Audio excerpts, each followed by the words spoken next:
Assalamualaikum warahmatullahi wabarakatuh. Salam budidaya. Nah, teman-teman, baiklah kali ini saya akan sedikit menyampaikan bagaimana cara membuat kolam tanah untuk budidaya sidat di kolam tanah dengan menggunakan jaring. Nah, pertama-tama saya akan kemukakan alasannya dulu. Ya, alasannya dulu kenapa membuat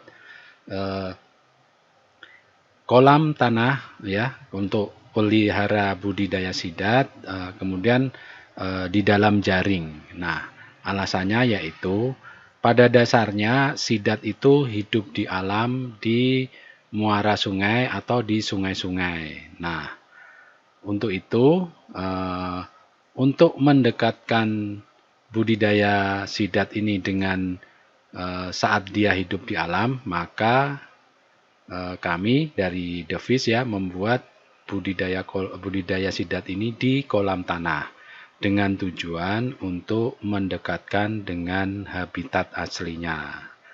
Nah, memang ada beberapa yaitu sistem budidaya sidat di kolam terpal, kemudian ada juga di kolam beton atau kolam tembok ya. Nah, ini memang beberapa petani menggunakan sistem budidaya itu. Nah, kenapa? Ya, memang karena hal ini untuk penampungan airnya. Nah, biasanya kalau yang penampungan airnya di kolam tanah saja bisa ya. Jadi kemungkinan tidak diperlukan kolam tembok. Tapi kalau penampungan tanah airnya itu tidak bisa di tanah, jadi kalau ada kolam tanah dikasih air kemudian airnya habis, nah tentunya dipilih budidaya dengan kolam beton atau kolam terpal. Nah, itu alasannya. Jadi kebetulan di The Fish Farm ini ya, saat kolam digali ya, kolam digali sudah ada, kemudian dikasih air, nah airnya nggak hilang. Nah, jadi kita alhamdulillah dengan metode ini menjadi metode yang paling murah, yang paling mudah. Kenapa paling mudah? Karena dengan kolam tanah itu akhirnya jasad renik menjadi lebih banyak untuk mengurai kotoran-kotoran yang dikeluarkan oleh sidat. Saat dia setelah makan tentunya dia mengeluarkan kotoran. Nah, kemudian kotoran itu gampang atau mudah diserap atau diurai oleh jasad renik di kolam tanah. Nah, ini beda di kolam beton atau di kolam terpal. Nah, kalau di kolam beton dan di kolam terpal tentunya memerlukan treatment khusus ya, seperti filter, terus aerasi dan lain-lain. Nah, ini yang menimbulkan budidayanya lebih susah gitu ya. Jadi beda. Kalau di kolam tanah itu otomatis akan lebih mudah. Jadi kolam tanah ini kemudian supaya sidatnya tidak lari kemana-mana, naik ke pematang dan lain-lain, kita menggunakan jaring. Nah, dengan jaring itu satu manfaatnya, sidat tidak lari kemana-mana.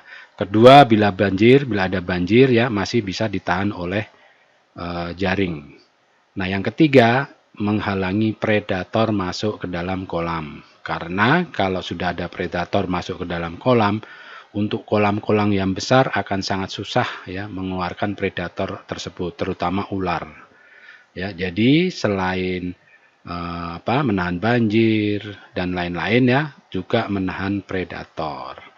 Nah, dengan demikian ya, kami ya menganggap bahwa metode ini adalah metode yang paling mudah untuk kolam-kolam tanah yang ketika dikasih air, airnya tidak habis atau hilang. Nah, saat ini kami hanya mengganti air ketika airnya itu penguapan saja. Jadi air menguap, kita ganti seminggu sekali dengan diisi air dari sungai. Nah, itu ya kira-kira teman-teman bagaimana kolam tanah ini bekerja untuk budidaya kami di The Fish Farm yang berlokasi di Karawang. Nah, bila teman-teman ingin main dan lihat silahkan datang di The Fish Farm. Gampang, cukup ke Google Map, kemudian ketik The Fish 2 Karawang. Nah, Anda akan menemukan petanya di sana. Oke, begitu saja. Terima kasih. Assalamualaikum warahmatullahi wabarakatuh. Salam budidaya.